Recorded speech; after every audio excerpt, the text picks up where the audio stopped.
Shalom, puji nama Tuhan. Kita bertemu lagi di ibadah online Youth El Battle.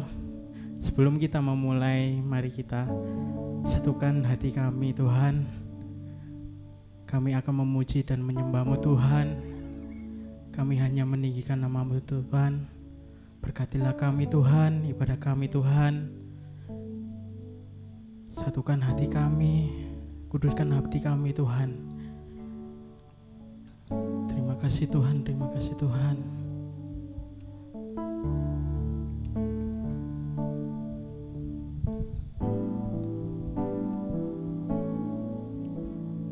Alam semesta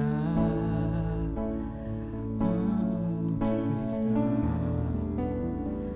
kebesaran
ditata.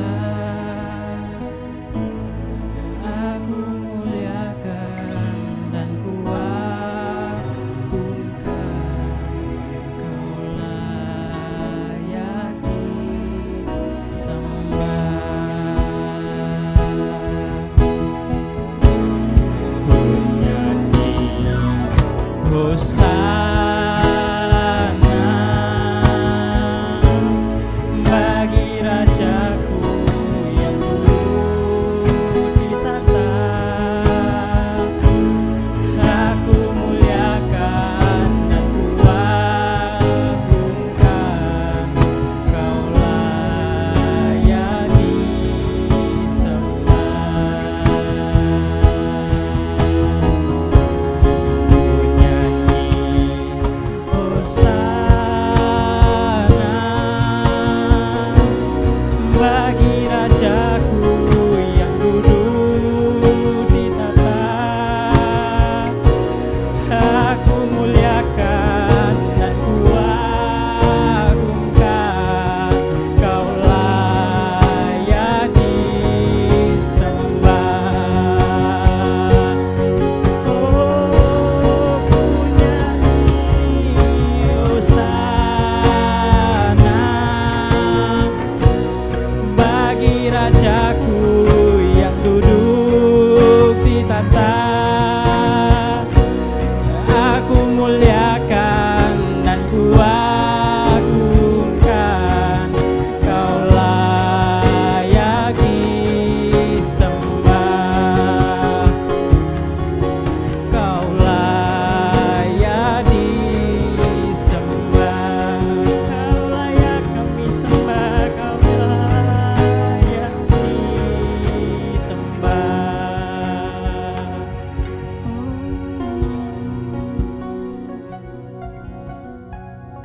Terima kasih Tuhan, terima kasih Tuhan. Kami akan menyembah-Mu lagi Tuhan, kami akan meninggikan nama-Mu lagi Tuhan. Demi nama Tuhan Yesus, haleluya, amin. Shalom. Ya, sebelum kita mendengarkan suatu kebenaran firman Tuhan, kita akan meninggikan nama Tuhan. Ku diberi kuasa. Amin.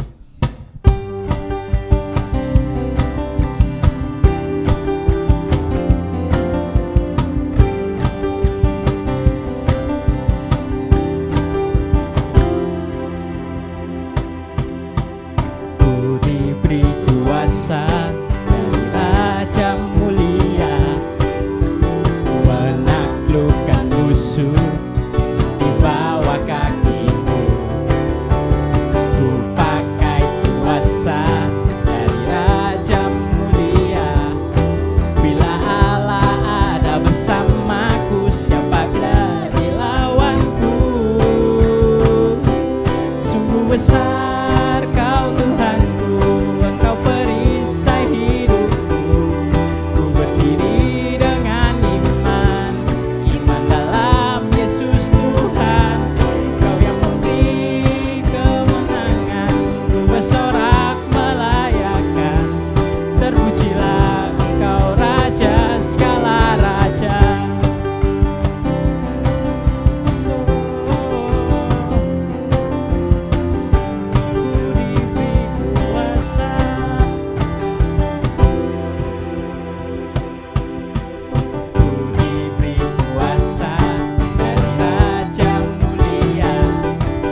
Yesus Tuhan, Kau yang memberi kemenangan, ku bersorak merayakan. Terpujilah Engkau Raja segala raja, terpujilah Engkau Raja segala raja, terpujilah Engkau Raja segala raja.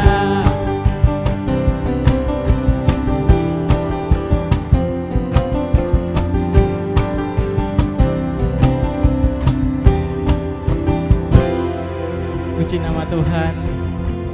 Mari kita persiapkan hati kami Tuhan. Kita akan mendengarkan suatu kebenaran-Mu Tuhan. Kuduskanlah hati kami Tuhan. Biarkan lagu ini Tuhan menjadi doa-doa kami Tuhan. Engkau yang selalu menolong kami Tuhan. Engkau yang selalu menjaga hati kami Tuhan. Engkau yang selalu mengiring kami Tuhan.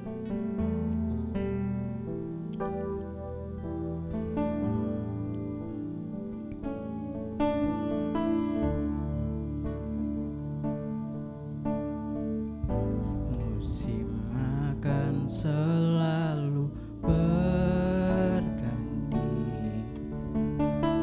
kasih Tuhan tetap abadi,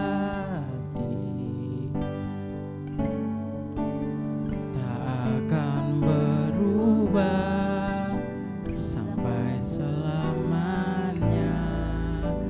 Ku tetap percaya.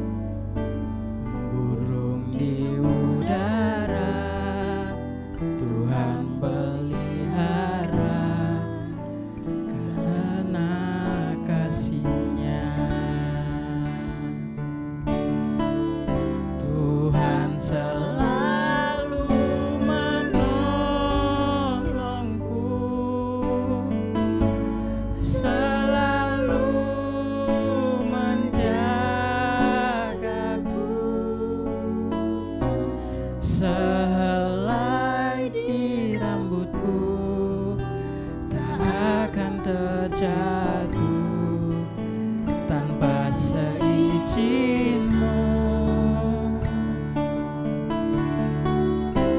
Tuhan selalu menolongku,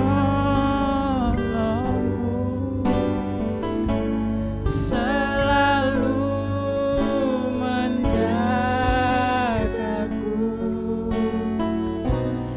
Dia mengenyangkanku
Engkau selalu menolongku, tak pernah meninggalkan aku. Terima kasih Tuhan, kami telah meninggikan nama-Mu saja Tuhan. Kami telah memuji dan menyembah-Mu Tuhan. Kini saatnya Tuhan, kami akan mendengarkan suatu kebenaran-Mu Tuhan. Berkati hamba-Mu Tuhan yang menyampaikan suatu kebenaran-Mu Tuhan. Biarlah Roh-Mu melingkupi hamba-Mu Tuhan yang menyampaikan suatu kebenaran-Mu Tuhan, supaya kebenaran-Mu Tuhan menjadi rema bagi kehidupan kami Tuhan. Ini doa kami Tuhan, di dalam nama Tuhan Yesus. Haleluya. Amin. Shalom kaum muda yang dikasihi oleh Tuhan, dimanapun Anda berada. Kembali malam hari ini kita beribadah secara online, dan oleh kasih dan kemurahan Tuhan, kalau kita boleh beribadah seperti saat malam hari ini. Kita tetap bersyukur apapun kondisi dan keadaannya. Tuhan tetap begitu luar biasa baik. Tuhan begitu luar biasa memberkati kehidupan saudara dan saya. Bahkan kita semua boleh mendapatkan perlindungan dan anugerah daripada Tuhan. Puji nama Tuhan, malam hari ini saya ingin membagikan kebenaran firman Tuhan, yaitu tentang intim dengan Tuhan. Kaum muda yang dikasihi oleh Tuhan, saya percaya ketika kita mendengar kata tentang keintiman, kita akan berpikir tentang sesuatu yang mana itu adalah disebut sebagai hubungan. Keintiman dengan seseorang harus didasari dengan rasa cinta atau kasih. Demikian juga bila kita ingin hidup intim dengan Tuhan, harus memiliki rasa cinta atau kasih dengan Tuhan. Karena cinta itu adalah sesuatu yang nyata dan bisa dirasakan serta merupakan pengalaman pribadi seseorang. Anak-anak muda, saya percaya ketika kita mendengar kata cinta ini, itu merupakan kata yang tidak asing. Dan ada banyak anak-anak muda yang sedang menjalani atau mengalami dan memiliki pengalaman pribadi dengan seseorang. Kaum muda yang dikasihi oleh Tuhan, tentunya malam hari ini saya ingin menyampaikan keintiman kita dengan Tuhan. Ada beberapa hal atau bahkan 3 hal yang penting di dalam membangun satu keintiman, membangun hubungan yang erat dengan Tuhan. Dan saya rindu itu menjadi gaya hidup. Saya rindu itu menjadi bagian dari masa muda dimanapun Anda berada. Yang pertama yang akan kita pelajari bersama, apa yang diperlukan, apa yang harus kita lakukan untuk bisa membangun keintiman, untuk bisa membangun hubungan yang erat dengan Tuhan Yesus Kristus, Allah yang kita sembah.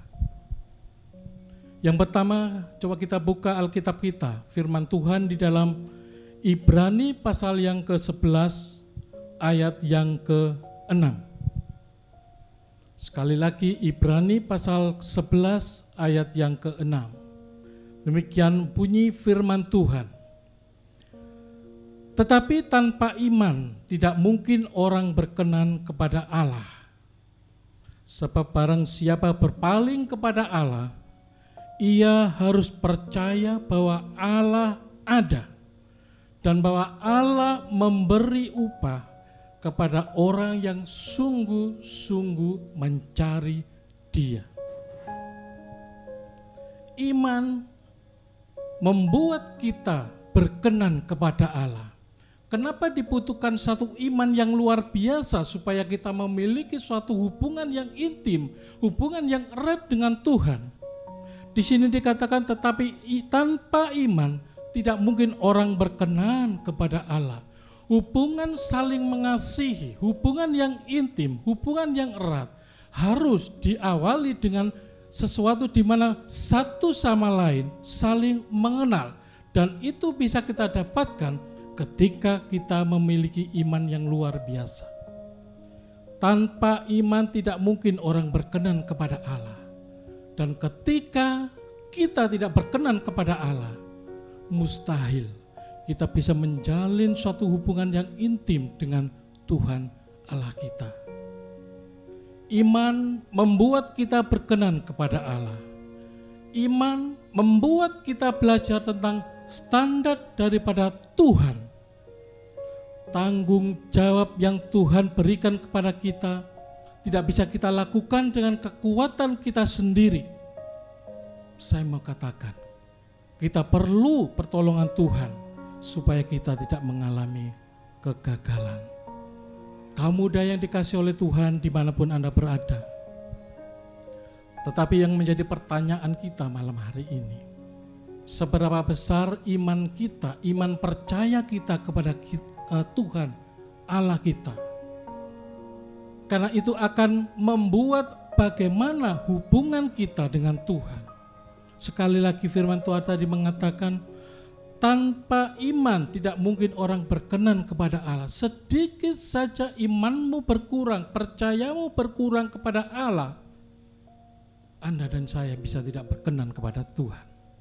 Dan itu akan mempersulit, menghambat kita memiliki satu hubungan yang intim dengan Tuhan. Krisis iman bisa terjadi kepada siapa saja. Krisis iman akan terjadi bila kita tidak mengikuti pimpinan daripada Tuhan. Krisis iman terjadi bila kita tidak bisa mengikuti kehendak Tuhan dan percaya akan kuasa-Nya. Dan kita lebih suka mengikuti cara atau keinginan diri sendiri. Dan itu anak muda sekali. Ada banyak anak-anak muda yang egois. Ada banyak anak-anak muda yang terlalu overconfident atau percaya dirinya terlalu berlebihan, sanggup percaya bahwa melakukan segala sesuatunya dengan kekuatan sendiri, dengan pemikirannya sendiri, sehingga lupa bahwa kita punya Tuhan yang berkuasa atas segala sesuatunya. Ketika kita melebihi percaya kita kepada diri kita sendiri daripada percaya kita kepada Tuhan, sadari bahwa Anda sedang ada di dalam krisis iman. Dan ini tidak boleh terjadi di masa muda saudara. Karena apa? Ini bisa menghambat hubungan, relasi, keintiman kita dengan Tuhan. Ketidakpercayaan kita akan kuasa daripada Tuhan. Ketidakpercayaan kita bahwa Tuhan mampu, sanggup menolong hidup kita, masa muda kita, itu akan menjadikan kita mengalami krisis iman.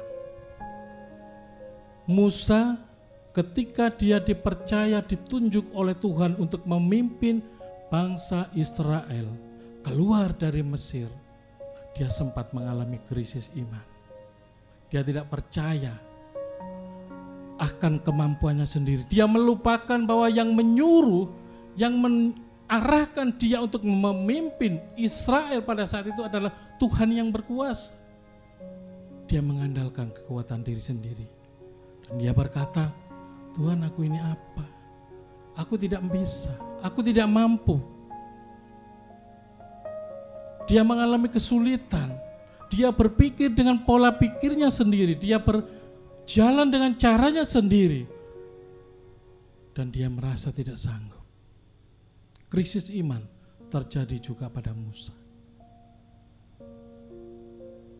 Malam hari ini, kaum muda yang dikasihi oleh Tuhan, melalui ibadah online dimanapun Anda berada, mari kita mantapkan percaya atau iman kita kepada Tuhan.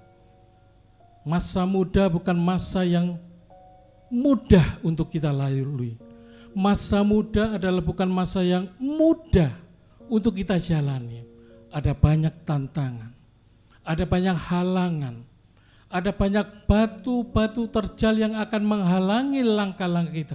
Tidak semakin mudah dunia ini. Tetapi percaya, ketika kita memiliki iman, Allah sanggup menolong hidupmu. Itu akan memampukanmu untuk intim dengan Tuhan. Dan saat kita intim dengan Tuhan, percaya, kuasa Tuhan menjadi nyata dan sempurna di dalam hidupmu. Percaya kepadanya, percaya kepada rancangannya, percaya bahwa dosa kita ditebusnya Dan percayalah bahwa masa depan kita ada di tangan Tuhan. Tidak ada sesuatu hal yang perlu dikhawatirkan saat kita memiliki hubungan yang baik dengan Tuhan, intim dengan Tuhan. Mari kita cek masing-masing iman kita, percaya kita. Mungkin Anda mengatakan bahwa saya sudah beribadah, saya sudah melayani. Tetapi sekali saja kita meragukan kuasa, kekuatan, pertolongan daripada Tuhan, itu artinya imanmu mulai mengalami krisis. Dan itu berbahaya untuk hubungan intimmu dengan Tuhan Yesus. Yang kedua, apa yang diperlukan untuk membangun keintiman dengan Tuhan? Coba kita buka di dalam Lukas pasal yang ke-9. Lukas pasal 9 ayat 23. Sekali lagi, Lukas pasal 9 ayat 23, demikian firman Tuhan. Katanya kepada mereka semua, setiap orang yang mau mengikut aku, ia harus menyangkal dirinya, memikul salibnya setiap hari, dan mengikut aku. Yang kedua, setelah yang pertama, untuk membangun suatu hubungan yang intim dengan Tuhan, untuk erat dengan Tuhan, iman yang pertama. Yang kedua yang perlu kita lakukan sebagai anak-anak muda, yang kedua, perubahan. Perubahan harus kita lakukan di dalam hidup saudara dan bahkan mungkin saya. Kebanyakan kita ingin Tuhan menyatakan kuasanya dalam hidup kita. Ada banyak orang yang ingin Tuhan itu benar-benar menjadi satu pribadi yang luar biasa, mujizat dinyatakan di dalam kehidupan pribadinya. Akan tetapi ada banyak anak-anak muda tidak pernah tertarik untuk mengadakan perubahan di dalam hidupnya. Mereka tetap dengan pola yang lama, mereka tetap hidup di dalam manusia lamanya.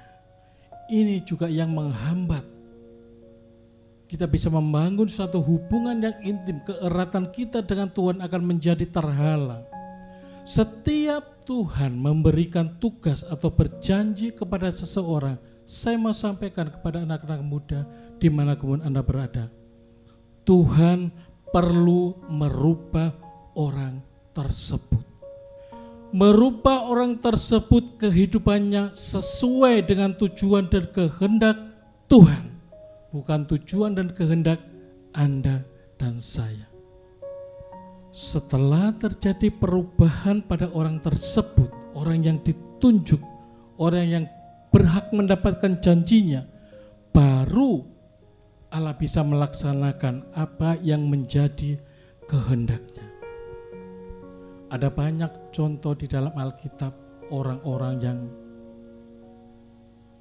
mendapatkan kuasa daripada Tuhan, pertolongan mujizat dari Tuhan setelah mereka mengalami atau mau merubah hidup mereka.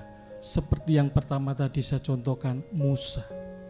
Kemudian ada Yusuf, ada Abraham, ada Daud. Adalah contoh orang-orang yang harus berubah untuk mencapai tujuan dan kehendak Allah.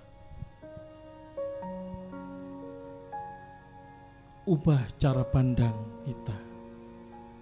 Cara pandang dan cara hidup kita harus benar-benar berubah sesuai bukan dengan keinginan kita sendiri, tetapi sesuai dengan kehendak Tuhan. Saya mau katakan bahwa Tuhan lebih tahu dan mengenal betul siapa kita. Bahkan Tuhan lebih mengenal Anda, anak-anak muda dimanapun berada, daripada orang tua Anda sekalipun. Karena Dia yang membentuk seluruh kehidupanmu. Mari kita lebih mempercayai Tuhan daripada siapapun yang ada di dunia ini.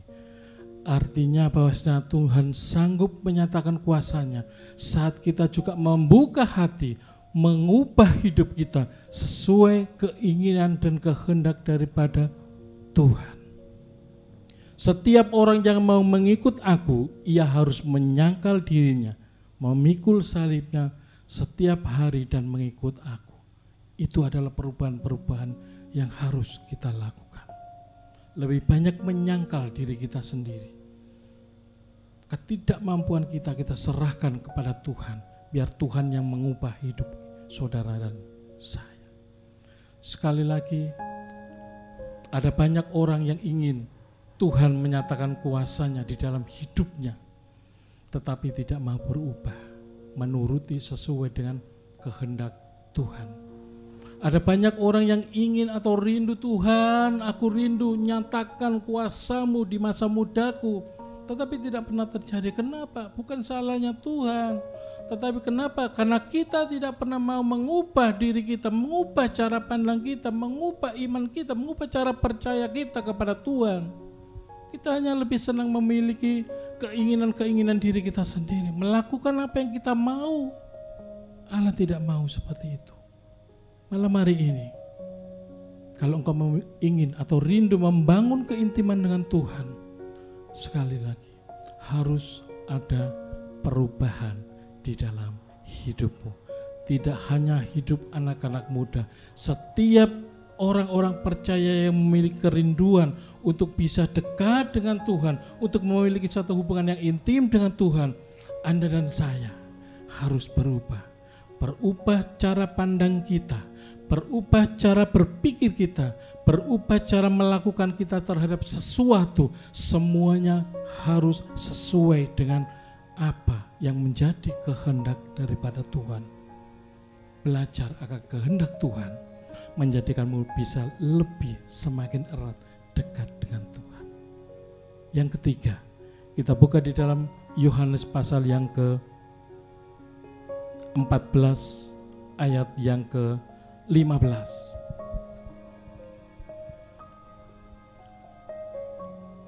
Hal-hal yang bisa membangun keintiman dengan Tuhan, yang pertama tadi adalah iman, yang kedua adalah perubahan di dalam hidup kita, dan yang ketiga Yohanes pasal 14 ayat 15. Firman Tuhan mengatakan, jikalau kamu mengasihi aku, kamu akan menuruti segala perintahku. Lanjut ayat yang ke-23. Di sini dikatakan, jika seorang mengasihi aku, ia akan menuruti firmanku, dan Bapakku akan mengasihi dia, dan kami akan datang kepadanya dan diam bersama-sama dengan dia. Yang ketiga, untuk menjadi satu pribadi yang memiliki hubungan yang intim dengan Tuhan, yang harus kita lakukan adalah memiliki ketaatan. Sekali lagi, memiliki ketaatan. Firman Tuhan tadi mengatakan, jikalau kamu mengasihi aku, orang yang mengasihi itu tandanya mereka akan memiliki satu hubungan yang intim. Kamu akan menuruti segala perintahku. Artinya bahwasanya Anda dan saya, kita semua orang percaya, mereka yang ingin mengalami kuasa dan mujizat Tuhan, Anda harus memiliki satu ketaatan kepada perintahnya. Ketaatan adalah tanda lahiriah yang terlihat bahwa kita mengasihi Allah. Dan upah dari ketaatan adalah kasih Tuhan yang bisa kita rasakan dan alami, yaitu kita memiliki satu hubungan yang intim dengan Tuhan. Ketaatan harus kita lakukan tanpa syarat. Tidak ada syarat apapun. Apapun yang diperintahkan oleh Tuhan, firman-Nya berkata apapun, kita harus jalani tanpa perbantahan. Allah ingin kita semua melakukan firman-Nya. Allah ingin. Kita harus mengikuti apa yang diinginkan oleh Tuhan untuk kita lakukan. Ketaatan kita kepada Tuhan sekali lagi harus tanpa syarat.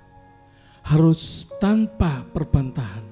Melakukannya dengan dasar iman atau percaya, dan ditunjukkan dengan perubahan di dalam hidup kita, maka kita akan bisa melakukan apa yang diinginkan oleh Tuhan.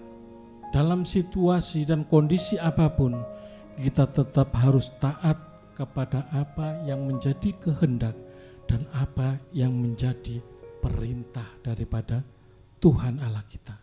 Baru kita bisa dekat erat, baru kita bisa membangun hubungan yang intim dengan Tuhan. Sekali lagi mari kita bertanya kepada diri kita masing-masing. Anak-anak muda dimanapun berada, sudahkah kita memiliki ketaatan itu? Atau kita hanya taat kalau aku lagi baik? Atau kita hanya taat, kita mau melakukan firman Tuhan kalau aku lagi diberkati? Aku lagi mempunyai sesuatu yang aku inginkan. Sekali lagi saya mau katakan, ketaatan ini dilakukan atau dikerjakan tanpa syarat, tanpa perbantahan. Allah ingin kita melakukan ketaatan itu. Dan saya percaya ketika kita melakukan 3 hal, membangun hidup kita dengan iman, membangun hidup kita dengan perubahan, kemudian memiliki ketaatan di dalam menjalani hidup ini, ketaatan kepada firman-Nya, saya percaya keintiman kita dengan Tuhan akan tetap terjaga. Dan saya juga percaya saat kita memiliki satu keintiman yang luar biasa dengan Tuhan, pasti akan menghasilkan sesuatu. Keintiman itu akan menghasilkan buah, dan buah-buah itu akan memuliakan nama Tuhan Yesus. Kamu dan dikasihi Tuhan, dimanapun Anda berada, mari kita menjaga gaya hidup kita yang selalu rindu untuk intim dengan Tuhan. Iman, perubahan, dan ketaatan harus menjadi bagian kita. Dimanapun Anda berada, biarlah kasih Tuhan memberkati kita semua. Amin. Mari kita berdoa. Kami bersyukur Tuhan, kalau malam hari ini kami boleh belajar tentang intim denganmu. Biarlah di dalam hidup kami, masa muda kami, dimanapun kami berada ya Tuhan, kami mau membangun iman kami. Kami mau mengadakan perubahan di dalam hidup kami. Dan biarlah di dalam menjalannya kami mau taat. Bahkan kami mau taat sampai mati, seperti yang sudah Engkau teladankan.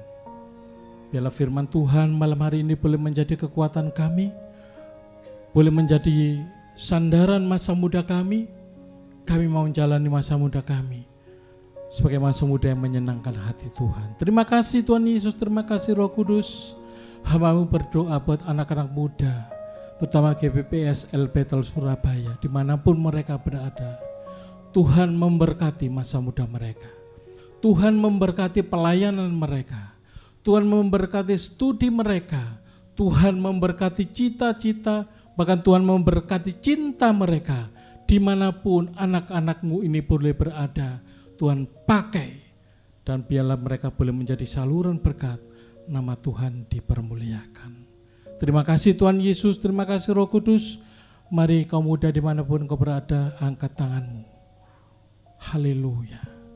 Tuhan memberkati engkau, memberkati masa mudamu dengan sukacita, damai sejahtera, bahkan Roh Kudus sendiri yang akan memimpin dan menuntun langkahmu dimanapun engkau berada, menjadi saluran berkat yang luar biasa.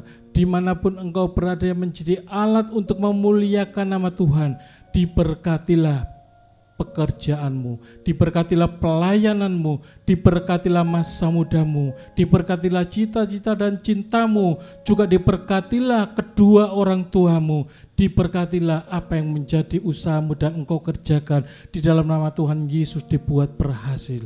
Terima kasih Tuhan Yesus, terima kasih Roh Kudus, di dalam nama Tuhan Yesus Kristus. Semua yang sudah terima berkat Tuhan, dalam nama Tuhan Yesus kita sama-sama berkata, amin. Selamat malam, Tuhan Yesus memberkati kita semua. Oke, halo teman-teman yang ada di rumah. Terima kasih kita setelah kembali lagi untuk beribadah bersama Tuhan. Sekalipun kita tidak bisa ibadah secara langsung di gereja, tetapi kita tetap akan ibadah secara online. Kita bisa mengikutinya di YouTube channel GPPS El Bethel. Teman-teman yang ada di rumah boleh ajak teman-teman youth dimanapun dan siapapun, ajak mereka untuk bergabung beribadah bersama-sama dengan kita.